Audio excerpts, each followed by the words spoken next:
Might as well get started. So, with that, I want to say welcome to Powerful Pitch Act 5 Automation with actor, musician, and pitch coach Will Greenblatt, the co-founder of OutLoud Speakers School. How you doing, Will?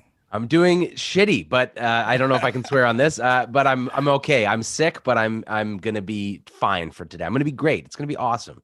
I'm super excited for this. But yeah, it's really nice to be back. Other than being sick, I'm doing quite well. My business has kind of all gone virtual, so I'm one of those lucky people who is able to do my stuff online and not have to rely on in-person events or spaces. So I'm doing great, and as is my wife, she's able to work from home. So yeah, we're good.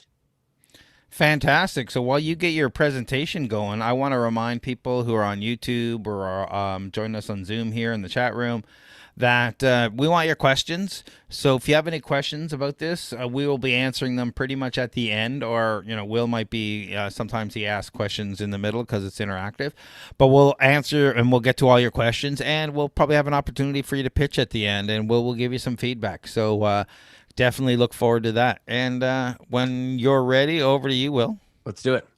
So we are here at Act 5. For anybody who doesn't know me, Craig introduced me, but my name is Will Greenblatt. I'm the CEO and co-founder of OutLoud Speaker School, and we help founders and teams and executives tell powerful stories to grow their business. We mostly work with public speaking training and communication coaching, and we have a number of services that I can link to at the end if anybody's interested in taking their public speaking, their storytelling, and their marketing game to a whole nother level through developing really good communication skills.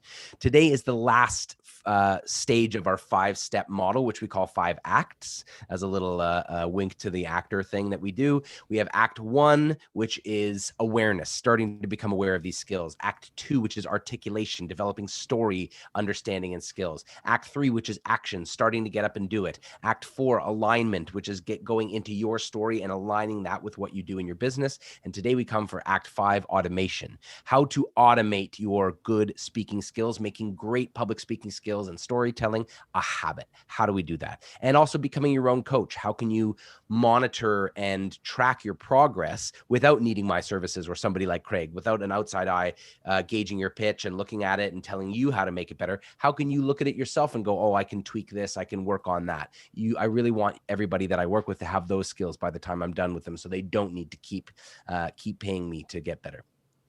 So these are the 5 steps that we worked with before, and now we are going to do Act 5 automation today. So why is it important to automate skills? Why don't we just say, oh, this is what we do, and you can think about it, and why do we have to automate and make these things a habit? It all comes down to this. I don't know how many people have seen this before. I find this really fascinating. The conscious competence model. There are 4 stages to gaining any skill. There's the first stage where we call unconscious incompetence. It means you don't know how much you suck at something. Like people pick up a guitar and they're like, hey, I'm playing guitar, and they're strumming, making horrible sounds, but they think they sound good because they just have no idea what it should sound like. And then there's the awareness stage. You start taking some guitar lessons and you're like, oh my God, I suck at this. That's conscious incompetence. You realize how much goes into this skill set, how many things you need to think about, how difficult some of those chords are, and you start to learn how much there is to know.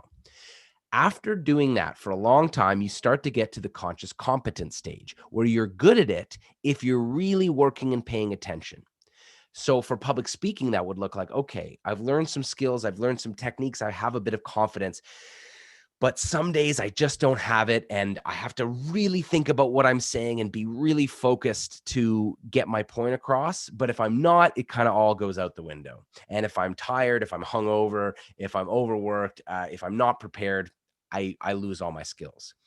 Then we get to the skilled stage. Once you start to master this stuff, these are what true masters at whatever it is they're doing. This is the stage they're at, unconscious competence. A soccer player doesn't have to think when the ball is coming towards us to jump up and push their head forward and, hit the right spot on their skull and use their body to torque towards the net to get a perfect header. They just do it. Their body is trained and their mind is trained to execute on that play. A guitar player who's playing a really complicated, complex finger picking song is not going, okay, thumb, first finger, middle finger, ring finger. They're just playing. The body is working from muscle memory and they're just doing it. And the more you can get into unconscious competence, the better the performance will be. So that is why we need to automate. Obviously, that takes time. And that's what I'm here to show you how to do it and how to create a regimen. If you want to get better at guitar, you need a good program and a good coach and a good practice schedule. If you want to get better at soccer, you have to get out on the field and train and do the right things. I'm going to show you how to do that for your public speaking. There's 3 things that I think are super important to automate. So the good speaking skills, that's what we're here to do. So how do we automate those good speaking skills? Well, we have to do daily exercises. But then the question becomes, how do we automate the daily exercises? If we're not in a habit of doing daily exercises, chances are they will not get done. So I'm going to talk about habit forming around that. And then also one thing that I think is non-negotiable and really, really important is anxiety management. We'll get into this later, but the amount of time we waste on anxiety and mental energy and capacity is, I don't have any statistics about how much that is, but I can only imagine the percentage would be significant for how much time we waste thinking about, oh my God, did I say that wrong? Or, oh my God, is this good enough? Or, oh my God, did I send that email too fast? Or blah, blah, blah. Letting that go and learning to recognize in your body and in your mind when that's coming on and breathing it out and letting go of it is one of the biggest skills I've learned as an entrepreneur. And I believe it is vital to being a great public speaker. So first one, Act 5, Scene 1 is the rehearsal. How can you make your rehearsal effective to automate great public speaking skills? We need it to be repetitive. That means you have to do it enough that it becomes a habit, but it needs to be varied so that it doesn't get boring and that it imitates the varied nature of a public speaking appearance, right? We don't do a public speaking appearance exactly like we practice. And in fact, if you just practice the same way, if any curveball gets thrown at you, like your tech doesn't work or somebody asks a question, you'll fall apart. So we have to practice with that variation in mind. And it's got to be fun. If it's not fun, chances are you won't do it unless you truly, truly believe in the outcome, which I hope you do, that public speaking is super important for your success as an entrepreneur. But if it's not fun, chances are you'll just give it up because you won't enjoy the experience. So how do we do that? Well, the warm up, which I'm here to show you again, I've done this so many times on Craig's platform, but I always love to do it. And this is something that you can and should and must do every single day if you want to develop stronger voice, more expressive face, and more expressive hands. So we'll do a very quick version of this. Everybody come to the edge of your seats and close your eyes and breathe. Feet flat on the floor. This is also great for anxiety management. This is kind of like a quick mindfulness meditation. Breathe in and breathe out. Make sure the breath that you're breathing in is filling your belly, not filling your chest and your throat, because that creates tension. So we breathe into our belly and we breathe out, pushing our belly button back to the spine. That's what creates a strong voice. So we do that a couple times more and out. Good. On the next out breath, we start to work on our voice to make our voice more powerful and resonant. You breathe in and you make this sound on the out breath. Craig, can you do that for everyone? Beautiful. Craig, I don't know if it's because we've been working together for so long or because you're naturally great at public speaking, but that's lovely. So much resonance and volume and power to that sound, right?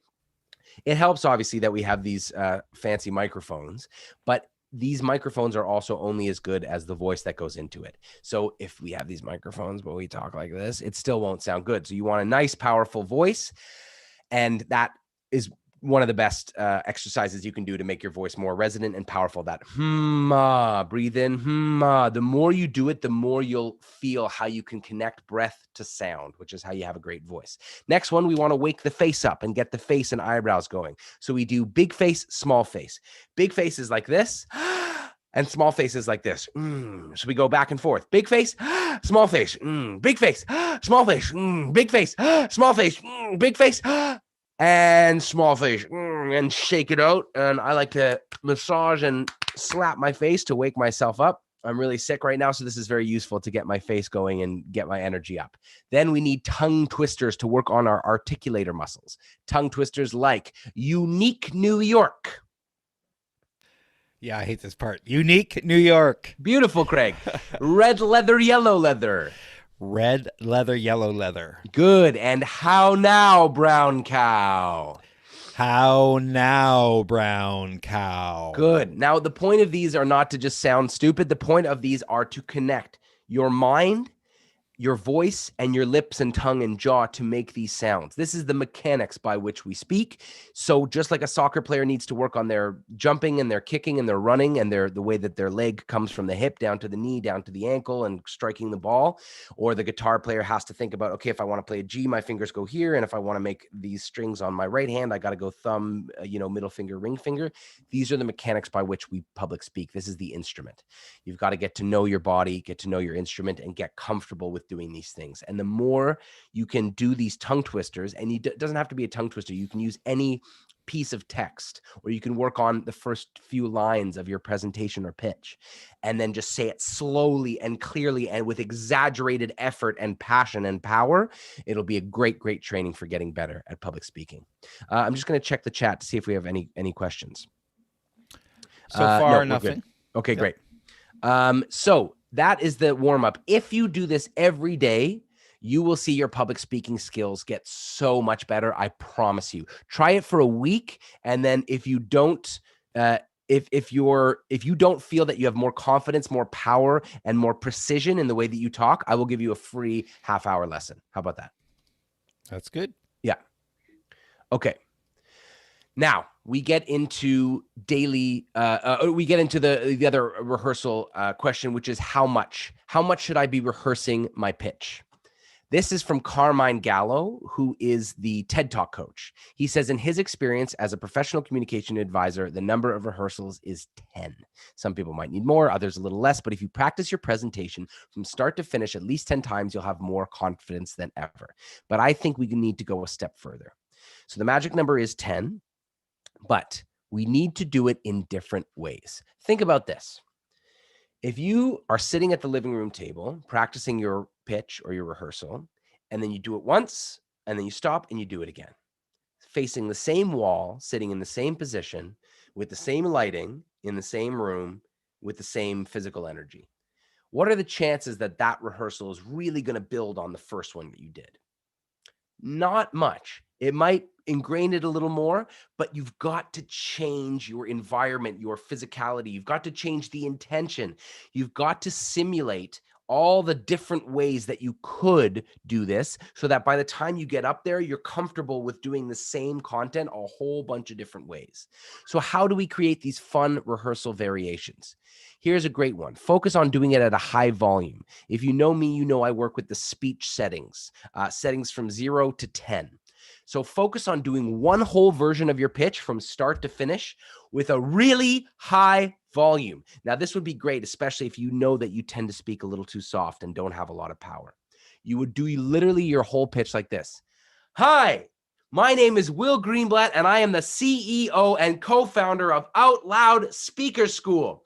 We work with founders and teams. That would literally be how you do the entire thing.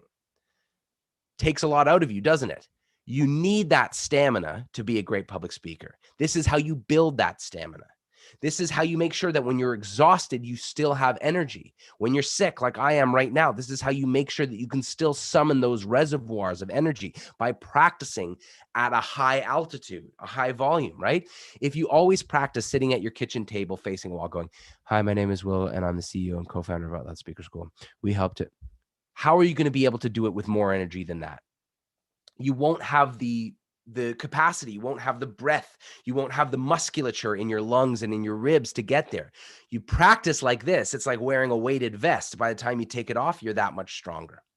Another one to do, and this is one of my favorite exercises, is you stand up. And if you're watching right now, feel free to stand up with me and focus and do this with me, is boxing on the key words of your speech. So think about what are the key words? And this is a great way of finding them too. So you go, okay, hi, my name is Will Greenblatt, and I'm the CEO and co-founder of OutLoud Speakers School. you box on what you think is the key word or key ideas of what you're talking about. It's great to get the energy up, to get your cardio going, but it's also great to think about, where do I need to emphasize? For example, if you go, hi, my name is Will. Does that sound good? No.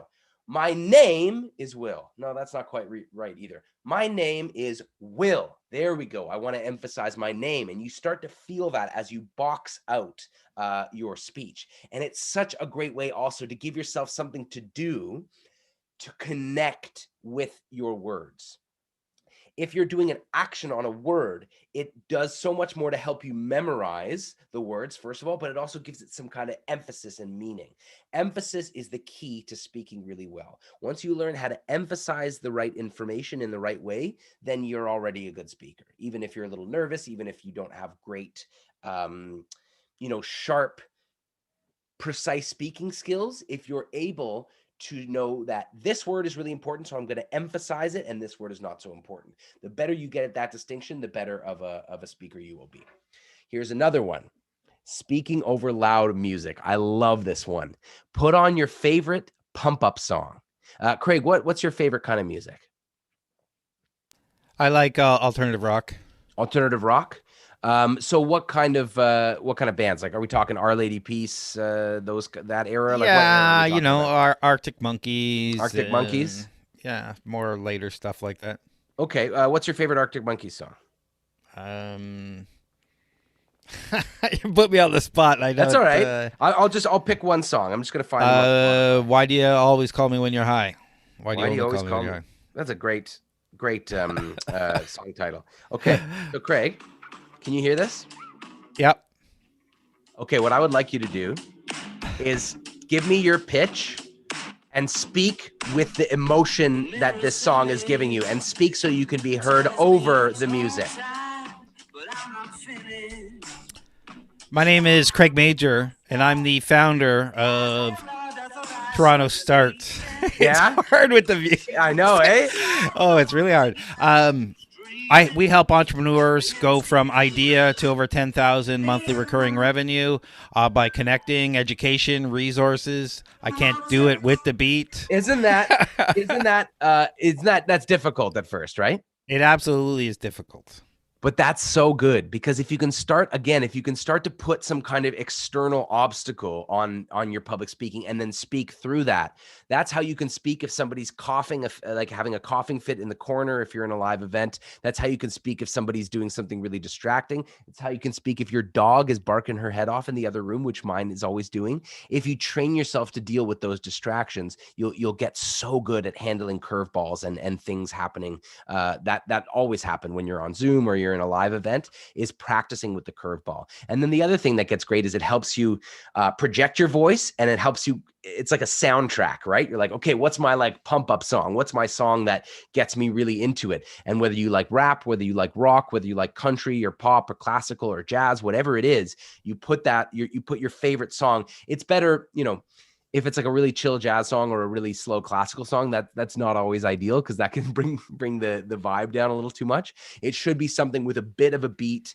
and generally upbeat to get you there, because most people are a little too chill when they're presenting and they need more energy, more enthusiasm. So get a pump up song, put it on, and practice over that.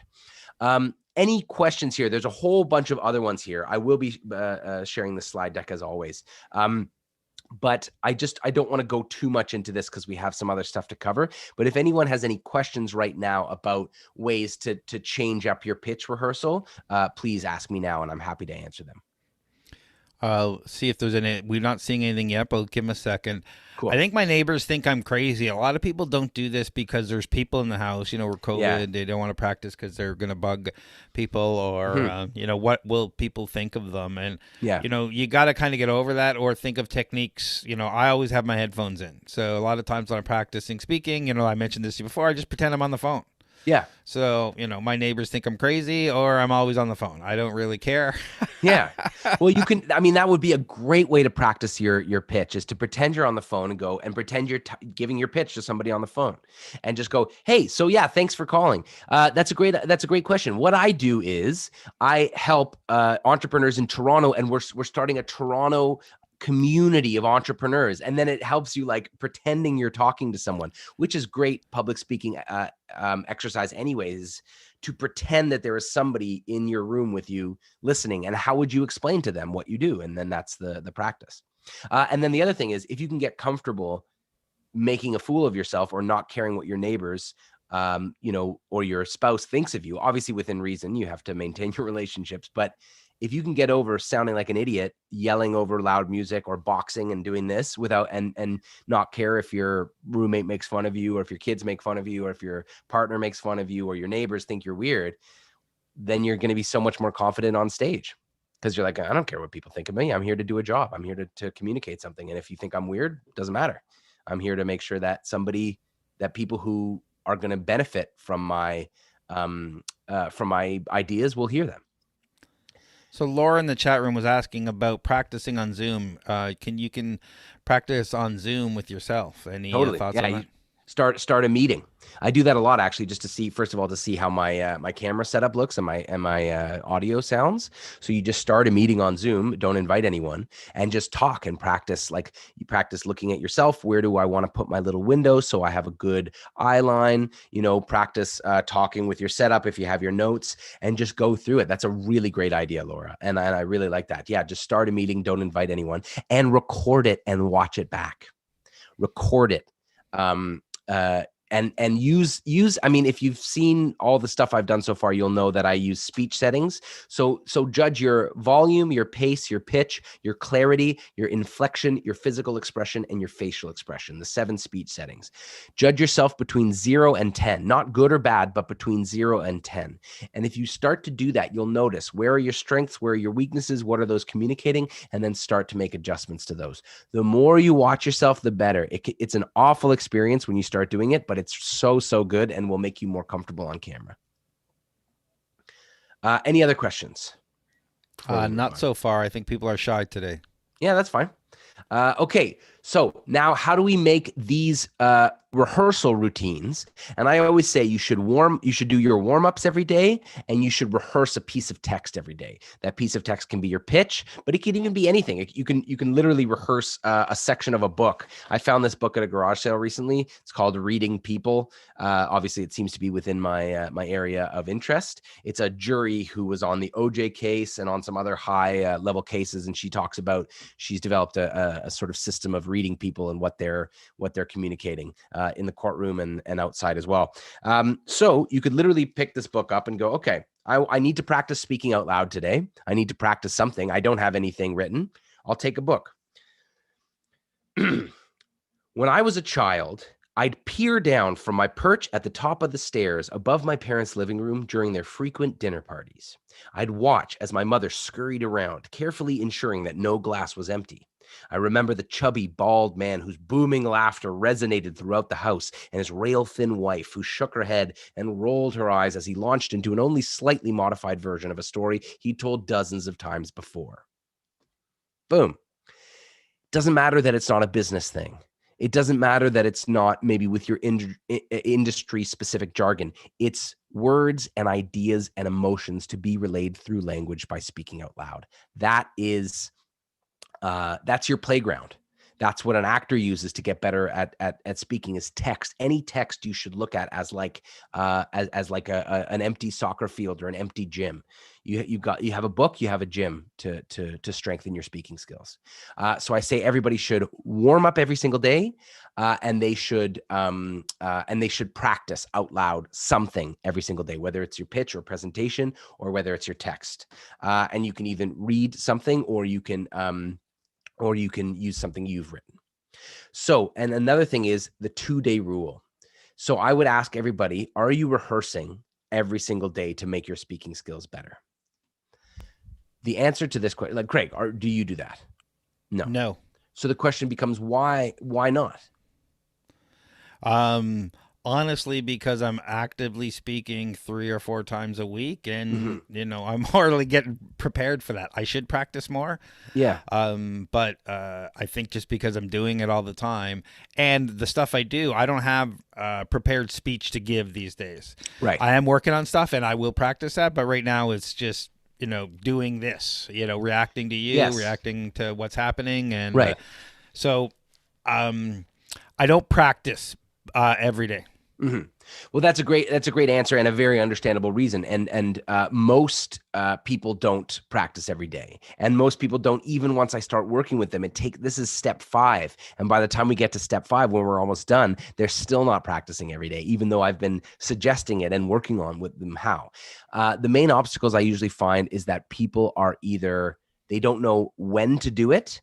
They don't know how to build it into their routine. They think it's too much, or they did it for a few days and then they stopped and they didn't get back on the horse. So, first of all, when should you do this? First thing in the morning when you wake up. Get up and do your warm up and read something out loud. The reason is if you focus on something right away in the morning and make it part of your morning routine, it is the easiest time to make sure you keep doing it consistently.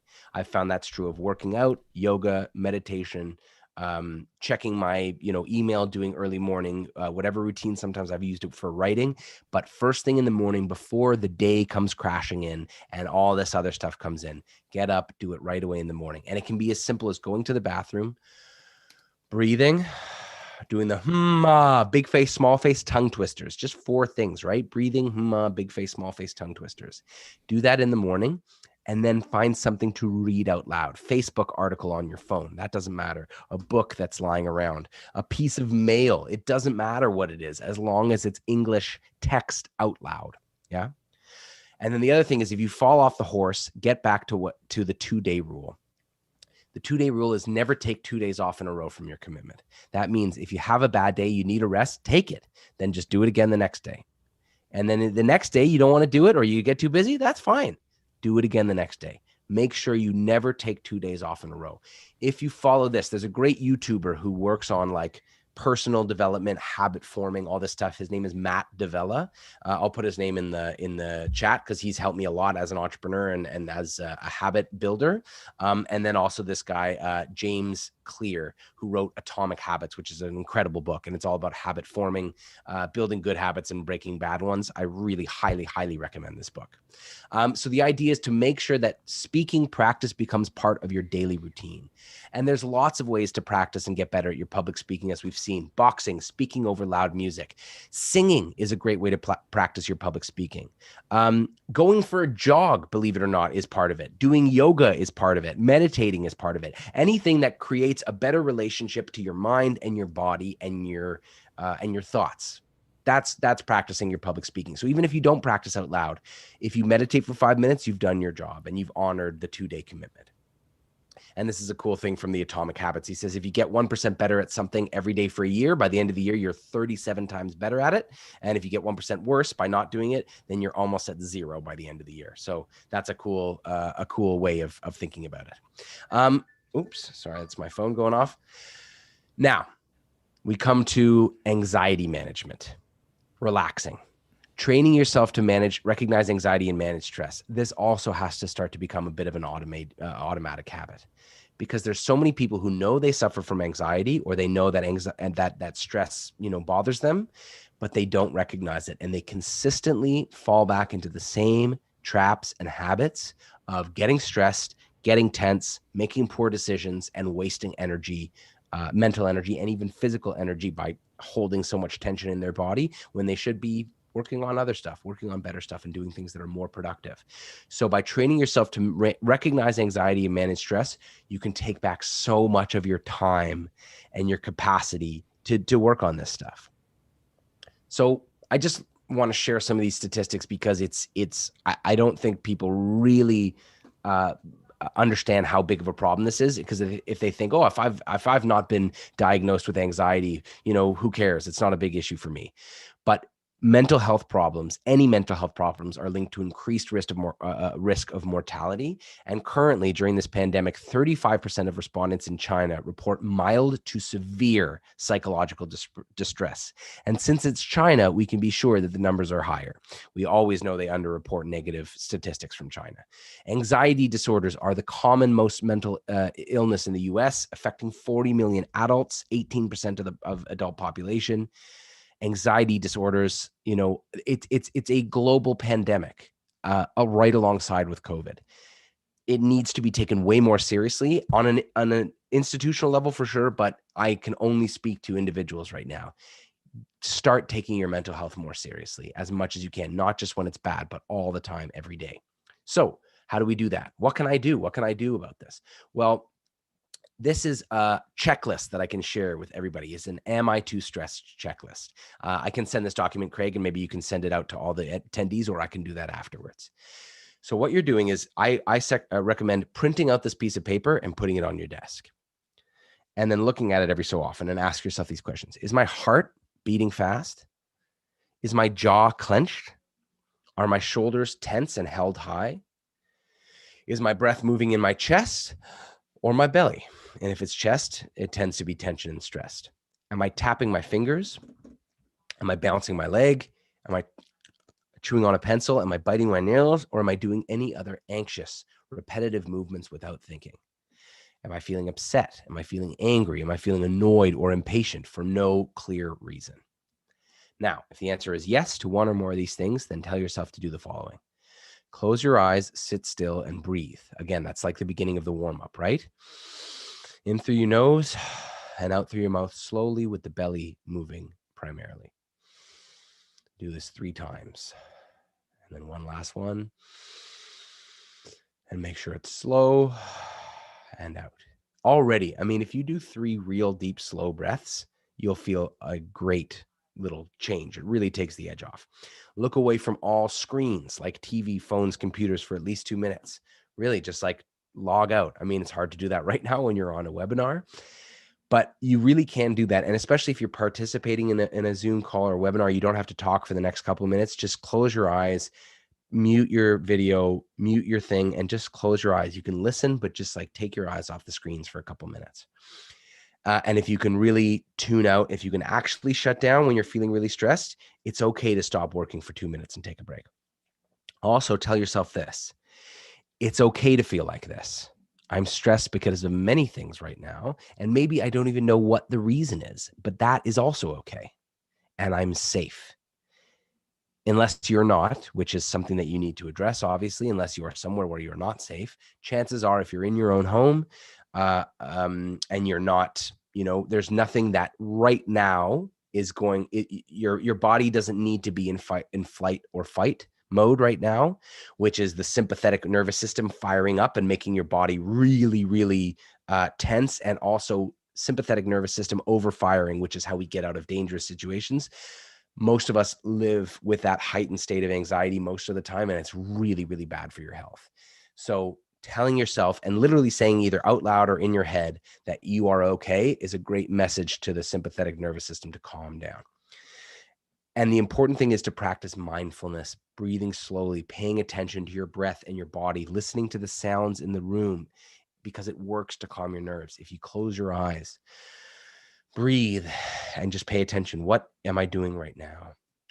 What do my legs feel like? What does my breath feel like? What does my head and my body, my feet feel like? What are the sounds coming out of the room? What are all these things happening right now? These are really, really great practices for calming anxiety. And the more you do this, when you start to feel stressed, the more it will become a habit. And then tell yourself again, everything will be fine, even if it doesn't feel like it right now. It always is, right? Every time you're worried about something, it eventually passes. Even if it's the worst thing in the world, it will pass and it will get easier and better. And chances are it's not the worst thing in the world. The things that we worry about most often day to day are not things that do irreparable damage. They're things that are momentarily weird or bad. And chances are we're also exaggerating in our head the negative aspects of these things, because that's what human beings do. We tend towards negativity because paying attention to negativity helped us survive, right? If you're always focused on negativity, you're like, what's that? Is that a lion? Is that a warthog? Is that a stampede? What do I do? I got to get away from that. And then but we're constantly doing that now, even though we don't live like that anymore. We live in safe houses generally, again, not everybody, but we live in safe houses away from lions. We can relax, but we don't, because this is how our nervous systems are wired. So we have to practice this. And then you think, whatever I'm worried about, I probably won't even remember it in a week. And there's all these great kind of positive psychology affirmations you can say to yourself to help you calm down. But the more you practice doing this, the more it actually becomes a habit. I used to suffer from extreme anxiety and depression. And I mean, I don't want to oversell it too much. Like, I was functioning, but it was really bad. The thoughts that I had in my head and the depression that I had was pretty unchecked and pretty intense. I had a lot of sort of really negative self-talk in my head. I would tell myself that I wasn't good enough or that everything was fucked all the time. And until I went to therapy and started practicing CBT and mindfulness, I wasn't able to recognize how toxic those patterns were and start to get out of those. And then through mindfulness and CBT, which I learned at the same time, I figured out how to automate that. Now, when those thoughts come to me, I'm much more successful at realizing, oh, I'm doing that thing again, where I go, oh my God, oh my God, oh my God. And then I can kind of just breathe and then keep it at bay. And it's way more automated in my system now. And it's so much more successful. And I'm able to spend way less time worrying about things I can't control and worrying about anxious thoughts and depressed thoughts. Any questions about this before we move on? No, we good? What about hanging out with toxic people? Hanging out with toxic people. Yeah. There's a lot of things I see online right now, which is like cut toxic people out of your life, which I do not agree with. I think that labeling somebody as toxic when they may just be going through their own temporary mental health issues can be a little dismissive and unempathetic, especially if we ourselves have dealt with mental health issues. I was probably considered toxic by some people when I was at the heart of my depression and anxiety. And if the people who, my friends, had cast me aside at that time, designating me as toxic because they want to succeed and they only want to be around positive, cool, successful people, I might have been in a way worse situation than I am now. But their friendship and them spending time with me and investing in me was part of where I am today. And I think that you can certainly get dragged down by people who are stuck in a state of negativity, and maybe spending too much time with them is not good. And maybe offering too much of yourself and not setting boundaries is a problem. But I don't believe in cutting those people out of your life because I think that they deserve more than that, especially if they've been a good friend to you before. And if you care for them, then cutting them out of your life, I think, is not helpful unless they're really dangerous or really extreme. But in general, being there for them in a limited capacity, as much as you can handle, and being clear on those boundaries and saying, listen, this is how much I can do. I can only spend this much time with you, or, I can't really talk about this right now. I think that's a lot more useful even too, because you're going to have to deal with toxic people all the time. There are toxic people everywhere. And whether they're toxic all the time or just temporarily, or whether you guys have just a toxic relationship, it could be anything, right? So learning how to talk to toxic people, not take on their energy, not get upset by them, talking to them, maintaining your own sense of peace and sanity while talking to somebody who's really negative, I think is a great life skill. So instead of cutting those people out, keep talking to them. Set boundaries, but stay in their life and just do what you need to do and spend time with them and give them messages of positivity as much as you can. And then just, let them figure it out when they figure it out. Great. Sorry, that was a bit of a rant there. That's okay. Yeah. Should we move on? Or should we stop and give people the opportunity to pitch if they want? I think we can move on. We'll give people an opportunity a little bit later. Great. Because I only think we're going to have one or two. I'm not sure. Laura, are you going to want to pitch? Margaret, are you going to want to pitch? Let us know, because we'll get you in a short period. Go ahead, Will. Yes. I think talk to yourself like your best friend is sort of like when I try to tell people what CBT, cognitive behavioral therapy, is. They're like, what is CBT? What I boil it down to, at least the most helpful parts of it that I found, is like, talk to yourself like your best friend. There's a lot of people who say this, but what it really means is, if you are a good friend, or if your best friend is a good friend, then when you come to them with a problem, or when you come to them with negative thoughts, especially about yourself, they tend to be good at cheering you up, and they give you good perspective, right? Like, oh my God, this person isn't texting me back and I'm so upset. They probably hate me, or it means this. Or, oh my God, I sent my boss the wrong email and now everything's screwed. I'm going to get fired. Your best friend will go, okay, oh, hang on a second. It's not the end of the world. It's probably going to be fine. You're not a screw up. That person, could just be busy, or maybe they're not interested in you, but that's fine too. You have a lot to offer. All those kind of cheering up, think about it in a different way. Things that are so hard to do when you're inside something that an outside best friend can offer. You need to train yourself. And again, this is about automation. Train yourself to do that with yourself. And this is so important with public speaking. The biggest barrier to public speaking, I believe, is lack of confidence and anxiety, stage fright, right? Imposter syndrome, all these things. I shouldn't be talking up here. Who am I to say these things? Who am I to be up here pitching this product? I should get somebody else to do my pitches for me. Or, there's so many smarter entrepreneurs in this space than me. Who am I to be working on this business? Oh my God, these investors have seen so many pitches. I'm probably the worst entrepreneur here. All those feelings that we have, your best friend would talk you out of those things. You have to start doing that yourself. Every other entrepreneur is probably feeling like that right now too. I'm here talking about my pitch because it's my idea and I've worked hard on it, and I deserve to talk about it.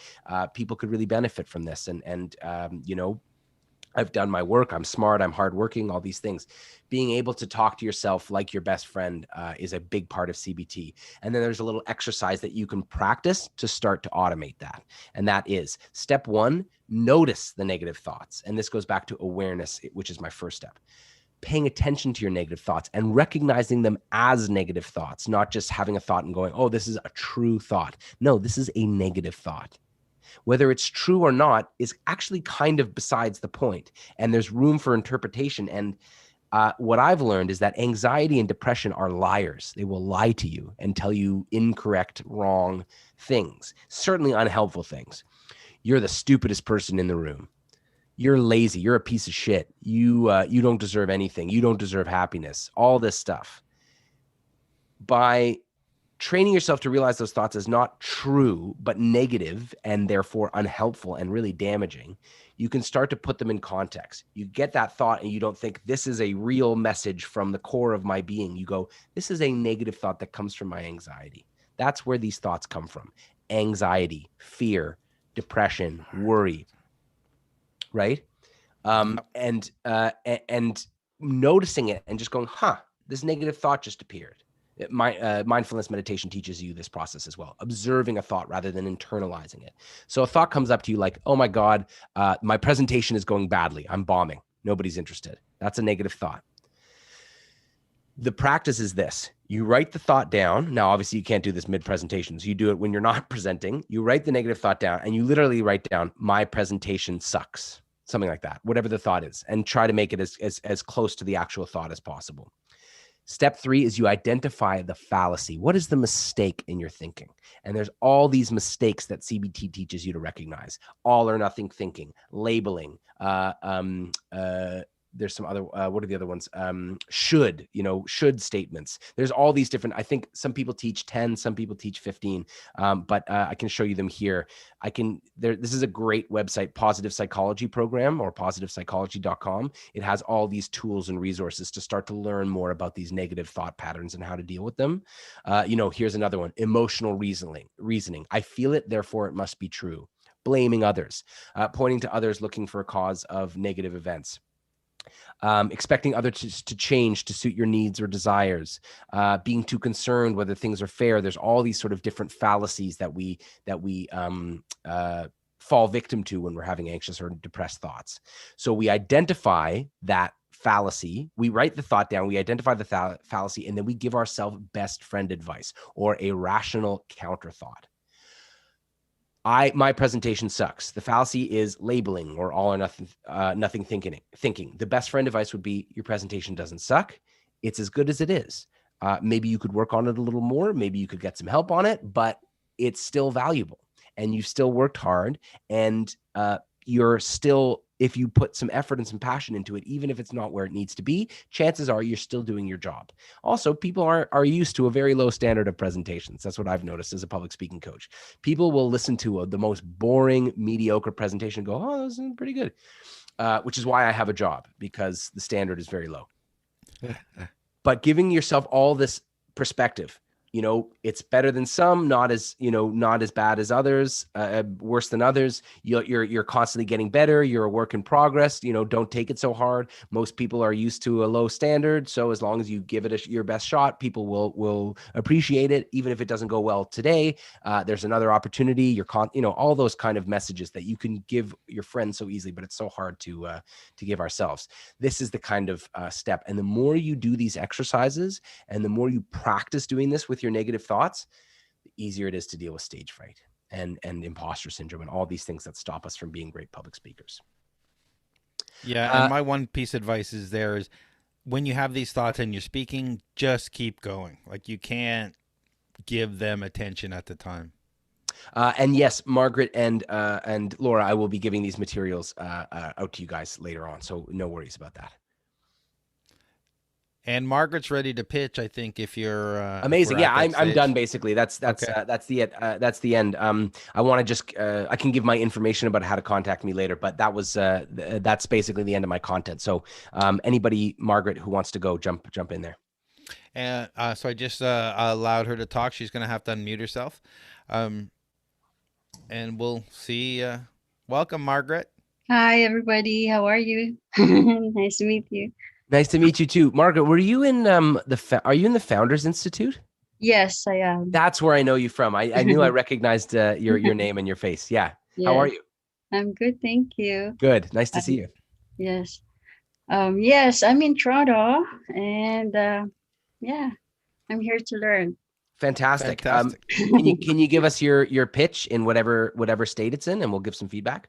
Sure. Okay. Hi, my name is Margaret Caesar. My company, Impactful Collections, is developing an e-commerce website that will offer several products to the public for free or at a Dollarama offer in exchange for providing them a seamless process of donating to their choice of charity and amount at checkout. I plan to sell products for both men and women in order for regular consumers to be donors and inspire them of buying with impact. Great. Is that the end? Yeah. Okay, well done. I'm going to give you a nice round of applause for jumping up and doing it. So very, very great job. It's really hard to do it in this forum and to do it, just jumping up like that. So that's really great, Margaret. And the more you can do that, the better. Founder Institute is great for that. It gives the opportunity for the founders to pitch every week and get that feedback from the mentors. But anybody listening, the more you can jump up and give your pitch when called upon, the better. And you only get more confident as you do that more. So Margaret, one thing is to develop my pitch more. Like sure. Yeah. Totally. Do you know of my powerful pitch course? My boot camp? No, I'm not aware until like FI. Okay, yeah. So I have a powerful pitch boot camp that I run where we spend basically 3 straight weeks honing the elevator pitch and honing the core pitch of the company. So if you want, I can send you the information. You can check it out and sign up if you think it looks for you. So I'll just let me just put that in the link right now, actually, so that you have that. But today I want to also work on the content, but more so the delivery, and talk about this, the anxiety that comes along with pitching, and see if we can help you around that. Cause that's what we sort of just talked about in the content. So how do you feel when you get up to do a pitch in this kind of environment, Margaret? When it's my turn, it's a little bit like, a little bit nervous. Nerve-wracking? Yeah. But I'm trying. To the fact that I'm not prepared yet, like I need to revise my pitch. And yes, and I think every single time I do it, I become like more comfortable. Great. Yeah, and that's a great thing to note. So what I want to do is see if we can give you the confidence that even if you're not quite sure about the content, you can nail the delivery. So basically, one of the messages, the best friend messages you can send to yourself is, my pitch is what it is right now. That's just where it is. There's nothing I can do to change it while I'm pitching. And in fact, I shouldn't try to change it midair, kind of. I should just stick to what I've got, but then deliver that with lots of confidence. So whatever you have right now, I want you to say it again, but with much more passion and volume. If you increase your volume and you increase your clarity, the clearness, and the effort with which you deliver your ideas, it will just sound more confident. Also, do you have the ability to go on video? Yeah, sure. Mm-hmm. This will make a huge difference because it'll help people get to know you. Like, we have your picture, but it'll just be so much better if we see your face moving and get to see you as you're speaking, because that's just how you create connection with people, right? Words are great. Audio is better. Pictures are better than that. And video is the best, you know? Oh, Craig, I think you're on mute.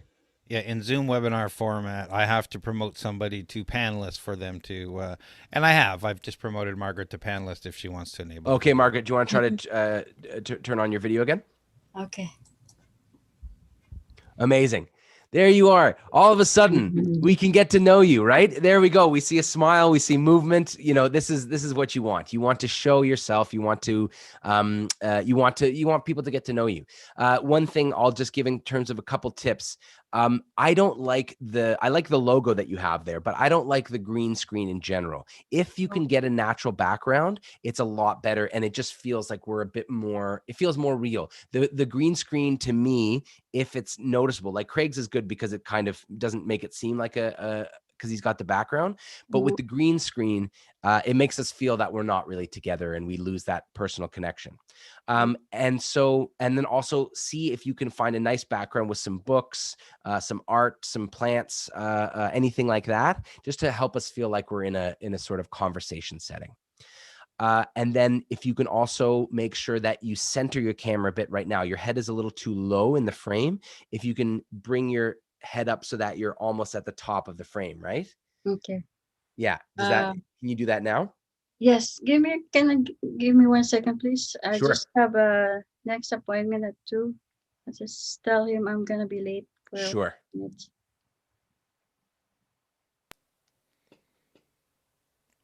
Yeah, I'm using new software for my backgrounds and whatnot now, so it's. Well, it looks good. I mean, you know, this one looks your black and white now looks a little bit more. I'm just having fun right now. Yeah, for sure. So Laura, yeah, this is supposed to end at 2. I may go a couple minutes after if one more person wants to present, but yeah, we're supposed to be done at 2. Trying to find the one I like. Laura, do you want to hop in? And get some feedback as well after Margaret? We'll just do a quick, one more quick thing with Margaret, and then we'll get to someone else. So Margaret, I want you to give me your pitch again, but just louder, more enthusiastic, and don't apologize for your pitch. Don't apologize for it. You're here to pitch, and the more confidence you show, the more people are going to be like, even if I don't think the pitch is perfect yet, I'm going to give her some good feedback because I like her, and I like her energy, and I like her enthusiasm. So I can give her feedback, or I can talk to her later, get a bit more understanding about what she's doing. The more of that energy you can create and be more likable, be more enthusiastic, be more passionate, it just gives you more opportunities to improve your pitch, and more people will come talk to you. More people will give you that feedback. So Margaret, same pitch again, louder, more hands, more excitement, more eyes, all that stuff. Yeah, great. Okay. Hi everybody, my name is Margaret Caesar. My company, Impactful Collections, is developing a website, e-commerce website that will provide products to the public for free or at a Dollarama offer in exchange of providing you a seamless process of donating to your choice of charity and amount at checkout. I will provide products for both men and women in order for them to turn regular consumers into donors and inspire them of impact buying. Thank you. Lovely, lovely. Great adjustments there, Margaret. Yeah, so, and that smile that you have at the end, I want you to have that in the pitch, because smiling is such a great way just to make people like you. We like people who are smiling. It means that they're friendly. It means they're not, dangerous. Like this is all evolutionary psychology. If you're smiling, if you're open, people will like you, and they'll be more likely to, again, connect with you afterwards, listen to what you have to say. Beautiful. We have time for one more, and then we can shut it down for today. All right. Thank you. Thank you, Margaret. Nice job. Thank Well, I've allowed Laura to talk. She seemed interested, but I'm not 100% sure. And S, Laura, you there can you do go. it. Okay. If I want to show my face, Yeah. Do you me want to? Is that cool?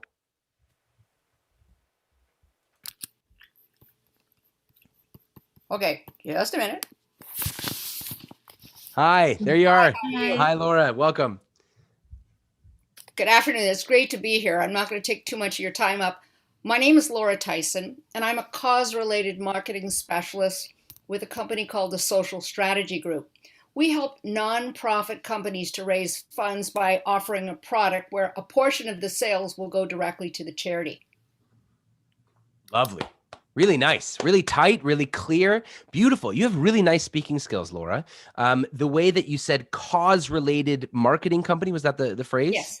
You slowed down, you emphasized the keywords. Remember, we were talking about boxing on the keywords. The way you emphasized those really helped me understand that sort of large, potentially jargonistic phrase, right?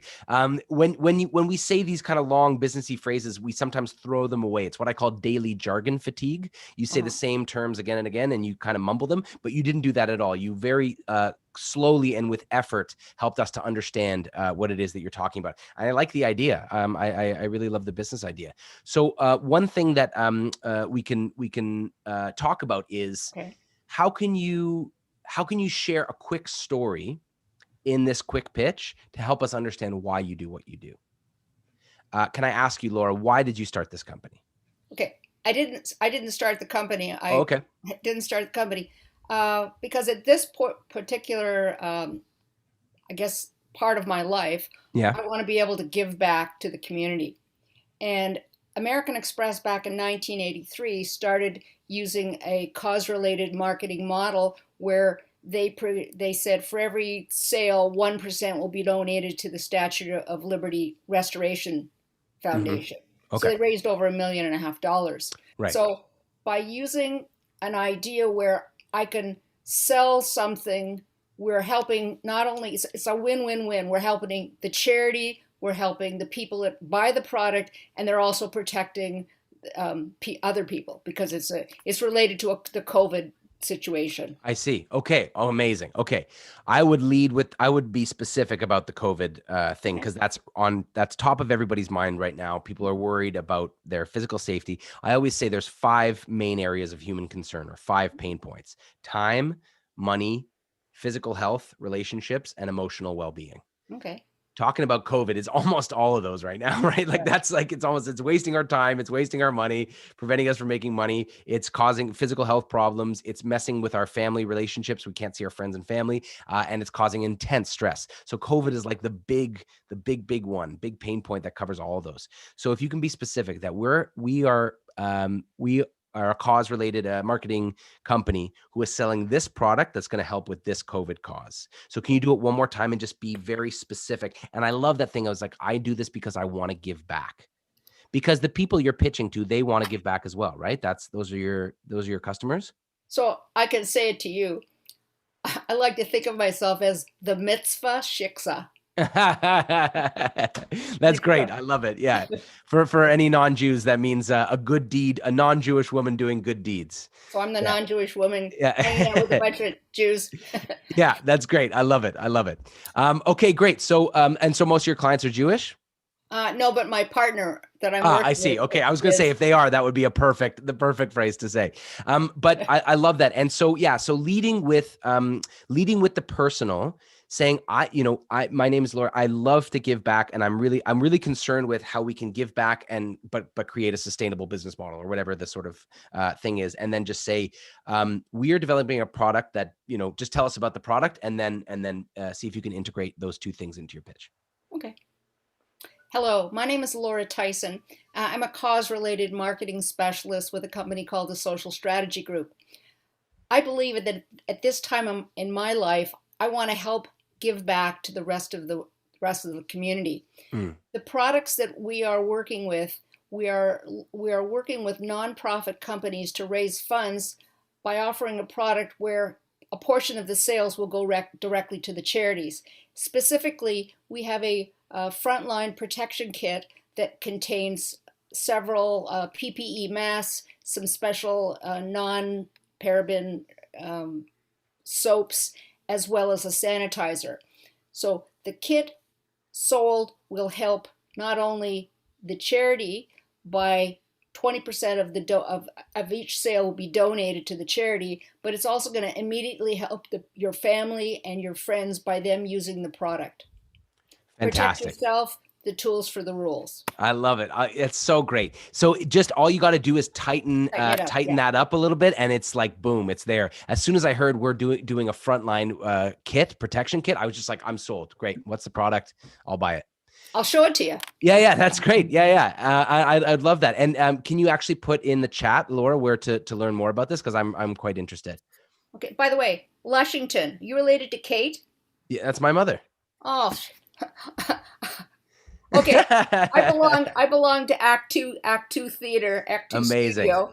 What a small world. And I just in the middle of taking Jan Luck's 3rd improv class. So I do stand-up comedy, and I'll tell you, Margaret, to help improve your presentation, especially because your English isn't your first language, it's so important to be able to articulate better. And taking an acting class or an improv class, for me, it's really, really helped me. I mean, I speak English, but I speak several different languages as well.